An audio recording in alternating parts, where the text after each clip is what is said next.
ஒத்துக்கிறேன்டி, என் love failure தாண்டி. Love failure ஆன எல்லா ஆம்பளையும் என்ன சொல்லுவான், இந்த லவ்வே இப்படித்தான், இந்த பொண்ணுங்களே இப்படித்தான் அப்படின்னு குறை சொல்லுவான். ஆனா நான் சொல்ல மாட்டேன். ஏன்னா நான் லவ் பண்ணதுல தப்பு பண்ணல, யார லவ் பண்றேங்கிறதுல தான் தப்பு பண்ணிட்டேன். நான் ஒரு பொண்ண லவ் பண்ணிருக்கணும், ஆனா நான் ஒன்ன லவ் பண்ணிட்டேன்.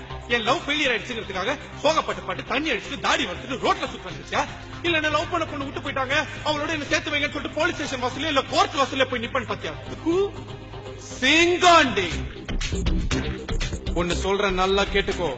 வாழ்க்கையில நம்மளுடைய ஃபர்ஸ்ட் லவ் ஜெயிக்குதா தோக்குதாங்கிறது முக்கியம் இல்ல, லாஸ்டா நம்ம சாவும் போது நமக்காக ஒரு லவ் உண்மையா இருந்துதாங்கிறதா முக்கியம். எனக்கு இருக்கும். கண்டிப்பா நான் திரும்ப லவ் பண்ணுவேன். உன்னை விட சூப்பரா அழகா நச்சுன்னு கும்முன்னு ஜம்முன்னு ஒரு பொண்ண நான் தேடி போக மாட்டேன். அந்த ஆண்டவனா பார்த்து கொடுப்பான். அவளோட சந்தோஷமா வாழ்ந்து காட்டல நான் பண்ணுவேங்கிற